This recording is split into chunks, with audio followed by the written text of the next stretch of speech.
You're listening to Vote Her In, a collaboration between two broads talking politics and author Rebecca Sive. Today's guest is Helaine Olen, an opinion writer for The Washington Post and senior managing editor for Public Seminar at the New School.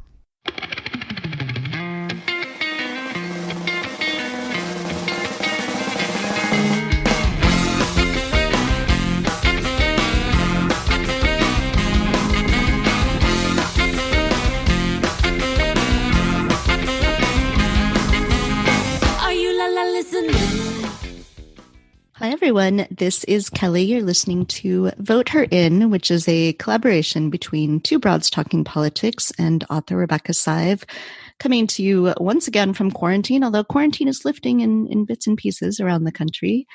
So I'm going to turn it over now to Rebecca, who will introduce our guest. Hello, Rebecca.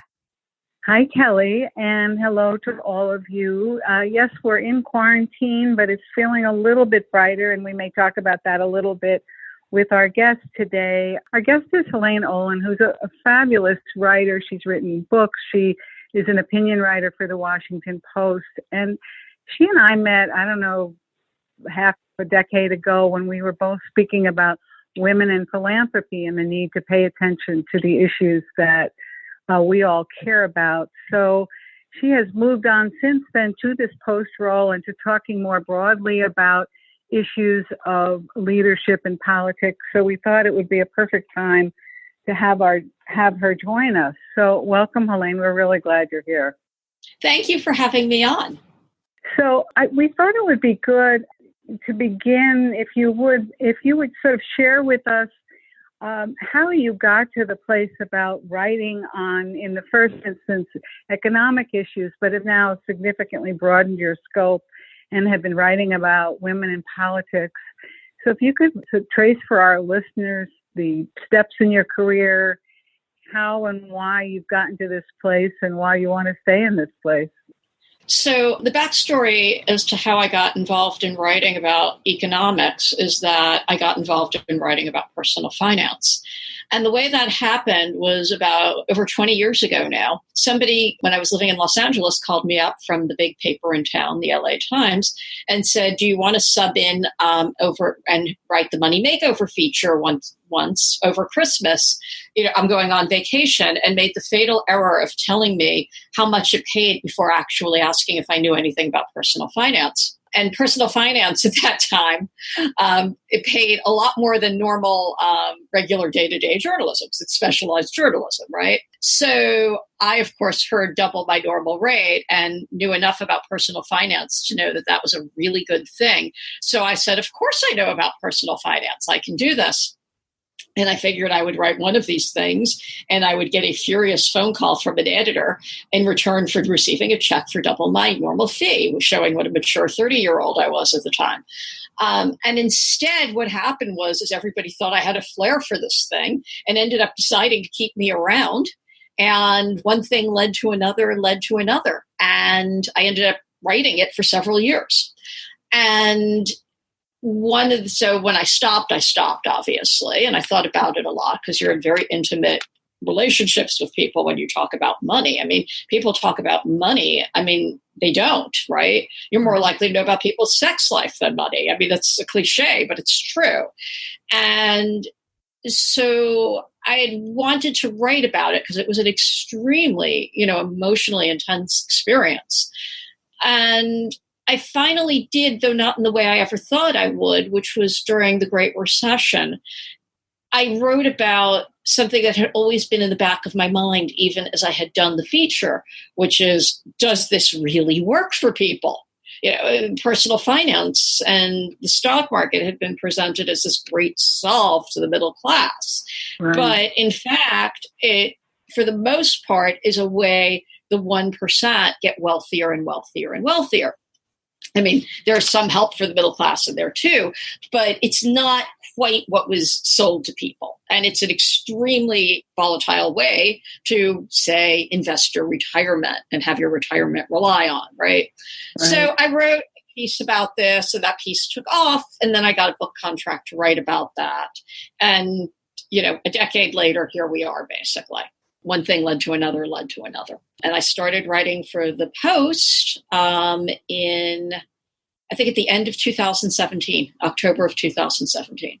Mm-hmm. And tell us what writing the Post from economics to more broadly economic policy and matters, for instance, that relate to women in economics. Well, I got brought in. I was initially subbing in at a 3 times a week at one of the daily politics blogs at the Post. And so obviously you're going to write about all sorts of things. I wasn't brought in from my economics background particularly. I mean, they liked it, but they also liked the fact I'd been writing about a lot of other stuff. I'd been writing about Me Too for The Nation a little bit at the time. I had just, been doing, more broad political writing as well. I mean, that's the thing about journalism. I mean, it's almost a joke. You get assigned something, you become an expert in 48 hours. And that's if you're lucky. Sometimes you get 24 hours. And so writing 3+ times a week, you by definition are just going to be broader and broader over time. And the thing about opinion pages as a rule is while people come in with a focus, you can write about, obviously people know the vast majority of what I will write about will revolve around money in some way. You really can write about within reason. You can follow your thought patterns where they go. And so you're writing about the daily news. You're writing about Trump. You're writing about feminism. Me Too was tremendous when I started in 2017. So you just sort of expand into it. And that's also a very long way of saying it wasn't like I had developed this sudden interest in women's issues. I'm a Smith College graduate. I've always been interested in women's issues.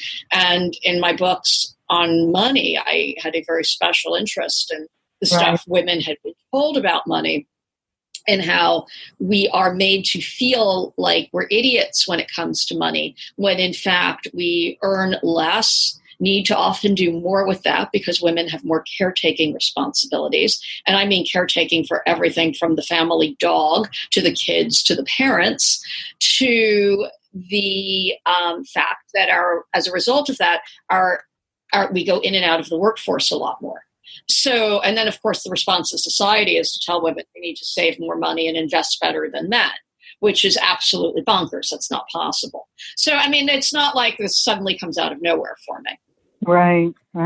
So this podcast series grew out of Rebecca's book talking about having the first woman president. Of course, we're not there yet, but it looks like we will have a vice presidential nominee on the Democratic side who's a woman. You, a few weeks ago, wrote a piece about Elizabeth Warren and why Elizabeth Warren is made for this moment. Could you talk a little bit about that and then sort of your thoughts on the other women who might be named VP? Oh, sure. I mean, I think Elizabeth Warren was a victim of horrific timing in a way. Aside from the fact, of course, she was also a victim of the fact that the standards for women are twice as much as they are for men.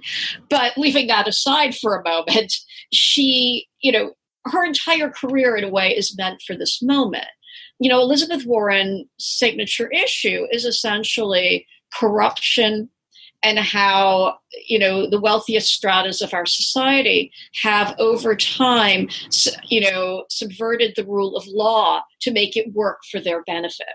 And if there is anything we are seeing right now, we are seeing the end result of that right in front of us. We are seeing, over and over again, we have senators who have mysteriously well-timed stock trades. I guess that's a nice way of putting it, right? We've seen, what appears to be borderline profiteering in the sale of desperately needed safety goods. There, are questions about why some cures are getting promoted over others.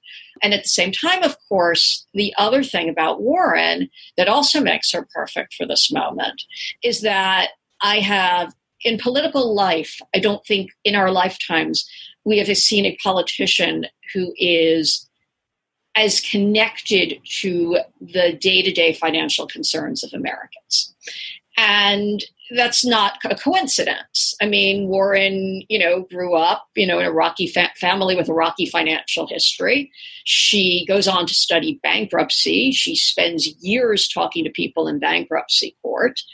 she goes on and writes both a big political book about that and then a personal finance book about that, and then goes on TV and starts counseling families on the Dr. Phil show, for goodness sake.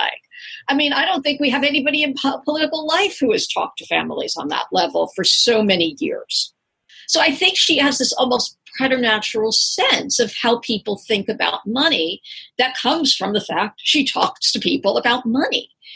And so, and in fact, you can see she's been very involved in the various proposals coming out of Congress over and over again. And I think, this would have, I still say this would have made her an ideal presidential candidate, but we are not in that position any longer. And it will make her an ideal vice presidential candidate. And so any thoughts on the others that you think are important in the event that for some reason Warren is not picked? Well, I mean, I don't think we have a clue who's going to be picked at this point. And, I think everybody, has their selling points. I don't mean this as Warren good, somebody else bad. Right. But, I do feel, I think, Kamala Harris clearly has a very, strong profile and is also, very much in favor of Medicare for all, though on a more graduated way, which I believe is, going to be an increasingly important issue. And by the way, it's already an important issue. But now with, millions of people losing their employer health insurance, believe me, it's about to become an even more important issue. And so I think she really would also add something to the ticket. She's also, obviously African-American, and African-Americans were a huge part of Biden's support. And I think that's important. You do need somebody who, brings in enthusiastic voters as your vice presidential pick. I mean, especially this year, no question about that. So we wanted to ask you in this context your thoughts about, there are more women filing to run for Congress this year than in any other year, and following in the footsteps of people like Harris and Warren. In light of the current circumstances that you've been talking about, what's your view about how these women should run and what they ought to be saying and communicating to the American public? Well, I mean, I think the first question is, what chance are they going to get to communicate? Right now, it is all but impossible to break through the noise. Mm. And Christine Smith, who lost to, Garcia in the race for Katie Hill's seat, was talked about this, that it was almost impossible to break through and even get attention. So I think the bigger issue right now is how to help these women get through and get public attention so that people can actually hear from them. And I think that's a really, really important thing. And I think it's something that we're not really giving enough thought to right now. Mm. I don't have a magic answer to that, by the way. Right. But I will say that this is a tremendous issue, and it almost subsumes anything that people are going to talk about. As to what they can talk about, I think some of it's really going to depend on how this pandemic plays out over the next few months. And I think that's still a gigantic unknown. Right. On one side, we have people demanding immediate reopenings. On the other side, we have people predicting mass death if those reopenings occur. The chances are pretty good we're going to end up somewhere in between those 2 points. And how it all will play out within those 2 points is going to determine a lot of how somebody should campaign come the fall. The other part of it is what economic damage are we going to see going forward? And how will that change the American voting public? And you could make an argument that on one hand, it's going to radicalize people because this is simply devastating. There are estimates that unemployment will hit as much as 1/3 by this summer that I have no reason to believe are wrong. At the same time, you could see a pushback. There are, as we have already seen, there's already, people who are very angry over the unemployment payments because, the end result has been that some people who have lost their jobs are getting paid more to sit at home than to actually go to work on, say, a supermarket dealing with hundreds of customers a day. And we know historically in the United States that people, after the first rush of we've got to help everybody, and I'm just going to tell you what exactly happened in 2008, there's the, oh my God, we have to help people, followed by, wait a second, why can't these people go get a job sweeping streets? And, they are a bunch of slackers who should have saved, 5 years worth of their salary, because of course we all knew a pandemic was going to happen. And and it can turn on a dime. And we saw it happen with the Tea Party in 2008, 2009. It literally went from, oh my God, we have to help these people keep their houses, to those losers, they bought a house they couldn't afford. And everybody promptly forgot that people had been had by the banks. Right. So I think this is a really important thing. And I think it's something that people on the left really need to keep in focus, because I think right now there's a real feeling that this is going to be a radicalizing moment for the American population. And while I agree it's going to be a radicalizing moment for the population, radicalizing goes both left and right. And I don't think it's clear which way this is going to go yet. Mm-hmm. Mm-hmm. Probably just told you stuff you didn't expect me to say. No, you are on point, I think. Speaking of, not being able to cut through the noise, I looked back and I think every one of your pieces since late February has, of course, referenced the pandemic, talked about the pandemic or unemployment caused by it or stimulus package that they're working on because of it. What do you see as sort of the direction of your writing in the next few months, leading up to the November election? There's going to be so much about politics and economics that are so intertwined and intertwined so deeply with the pandemic. What do you see as sort of, do you have a longing for writing about something that's not pandemic related? Is that even possible? At the moment, I'm like, rooting for some really good Harry and Meghan news so that there's something else to write about. But I don't know, because I don't know where this is all going. My suspicion is it's going nowhere good, but that tends to be my default set, that I think most things tend to end in bad ways that you can't predict. Bad situations have a way of ending badly. And I don't think this one will be much of a, will disprove me on that. But how, what will happen, I don't know. Some of this is going to depend. Is there going to be a second wave of this virus, or is that it? We don't know the answer to that yet. Will it pass? I don't know the answer to that. How will the economy react as that moment comes? I don't know. If it happens in a month, things might pick up quickly. If it happens 2 years from now, we're looking at mass devastation. So it's very hard to say what we're going to be writing about, except to say that we're going to be writing about this in some way. Right. And in that context, you've talked about the particular problems that small businesses face. And of course, many of those are women-owned. Could you talk a bit about, without knowing what the future looks like, the kind of policy changes you believe ought to happen now to help those small business owners and those women survive, as well as the survival of the women workers that they employ and who are employed elsewhere, who apparently, according to what I've read, are feeling the brunt of the unemployment? Right. Part of this is women tend to work in more service-oriented professions, and service-oriented professions really took the hit from this. If you were a nurse working with the elderly, it's there's a lot of work for you, but most people are not. If you're a childcare worker, you're out of work right now, right? So I think that's one thing. And I think it, by the way, gives lie to one of the ideas that came out of the last recession that I was always skeptical about, and you can see it in my writing, that, the world was going to be women's in the next couple of decades, that men had lost more jobs than women, and that women, were showing more, doing more brain power jobs. And by definition, therefore, women were going to, start being the success stories of the economic world, which I felt was always kind of Pollyanna-ish about the ongoing economic discrimination against women. And I use the word discrimination very deliberately, by the way. People always blanch when I use it. But it is what it is. And I think, by the way, we've seen this. So this recession / depression has definitively given lie to that. Okay. But the second thing is going on is there's a couple of different things going on in the small business arena right now and how to potentially help them. The Paycheck Protection rule passed by the Congress and signed into law by Trump as part of the CARES Act were, enormously not, helpful to many small businesses. They were complicated.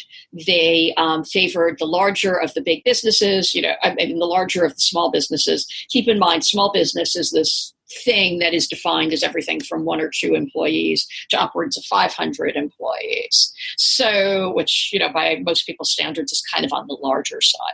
Then it also got redefined in such a way so that to help franchisees where it would be 500 per location. So like, say, you're McDonald's, all of a sudden, your franchisees are eligible for loans. It's not clear whether they're really small businesses or not. So that's just the first problem. The second problem was that in the favoring of the larger of the small businesses, by definition, you disfavored women and minorities who tend to have the smaller of the small businesses. Then there's the legislation itself, which essentially demanded that people spend 3/4 of the money on payroll, which ignored the fact that people have rent to pay, for instance, which we're already seeing the fallout of, in particularly the restaurant sector. There was no real thought given to that. The money is not open-ended. It's complicated to apply for. And, it sort of goes to demonstrate, we've had this long ongoing schism in American life where we, on one hand, talk about small business and we talk about how much we revere small business and we revere entrepreneurs in this country. And in fact, on the other side, the rate of entrepreneurs peaked in the late 1980s, and we can start, number of small businesses to big businesses, the ratio. It is increasingly harder for them to make a go of it. It is, because of things like the way we run our healthcare coverage, small businesses who we adore supposedly end up paying more for healthcare coverage than large businesses, something that, say, Medicare for All would totally eliminate. Major disadvantage for small businesses. And, it's just this sort of myth that we, like small businesses. The other thing I'd point out is the increasing consolidation of bigger players also makes it harder for small businesses to get by. And this has also been a factor, again, in the Paycheck Protection, where, quote, small businesses, Shake Shack got outed, basically, and shamed into returning the money back. And by the way, small business here in quotes, versus the local hamburger stand. And, the fear is that we've already been dealing with mass consolidation and, increasing corporatization of our lives. And we're going to see more and more of that, the small businesses that give our towns and villages and cities such a, nice feel are going to be gone. And like Cheesecake Factory is going to be the survivor. And I happen to like Cheesecake Factory, but I don't think we should have a world where it's just Cheesecake Factory and other chain restaurants. So you're a New Yorker. We were talking briefly before we got on the recording about how things are starting to open up and seem sort of happy again in New York. Can you talk a little bit about what it's like there and what's been done right, what's been done wrong in New York? What's been done wrong is almost everything, but it's definitely better than it was about a month ago. I walk my dog several times a day, so I'm out several times a day. And in mid-March to early April, when I would walk the dog, especially at night, I would be on my street and I wouldn't see a car come for like 5-10 minutes. I would sometimes stay out there to see if I could wait till a car showed up. And just to be clear why I would see cars, I live about 2 blocks from the George Washington Bridge. So to not see a car in my neighborhood at any time of the day is a very rare event. And then, of course, that stopped. And now, of course, I always see cars. Even if I walk the dog at 1 a.m, I see cars. There's more people out at all hours. I don't know where they're going and where they're coming from, so I don't want to say what they're doing. But at least in my corner of the city, things have definitely picked up with spring. More of our restaurants have reopened for at least takeout. There's definitely more people around. That's not to say things are back to normal. They most certainly are not anywhere near normal. And you couldn't miss that even if you just ignored everybody wearing masks. Most people wear masks, by the way. I don't see a huge pushback to masks. But what I would say is that, New York did a load wrong. And, there is this sort of idea that the pandemic was managed well here. And I'm not sure where anybody could have possibly gotten that idea from. A huge number of our deaths were in nursing homes, like we're everywhere else. Well, in fact, when nursing homes resisted taking back patients with COVID-19, they had sent to the hospital. The state government ordered them to take them back, which of course only increased the pandemic here in New York, which is extraordinary and is something that should be getting a lot more attention.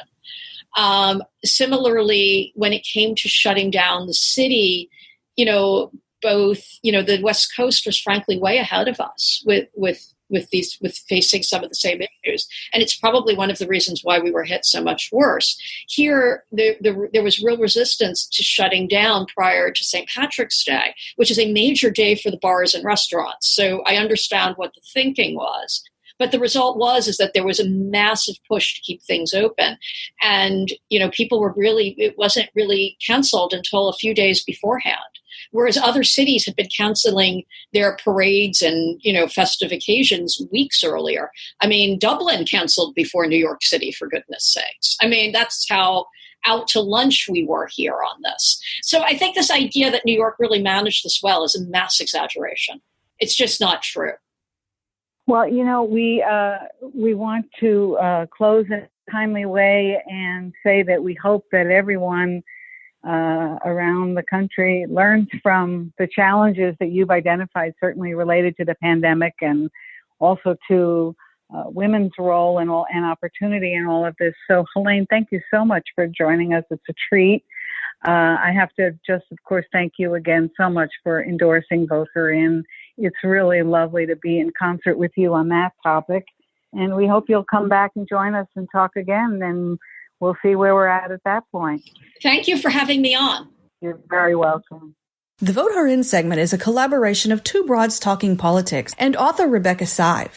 Our theme song is called Are You Listening off of the album Elephant-Shaped Trees by the band Immunuri, and we're using it with permission of the band. Our logo and other original artwork is by Matthew Weflin and was created for use by this podcast.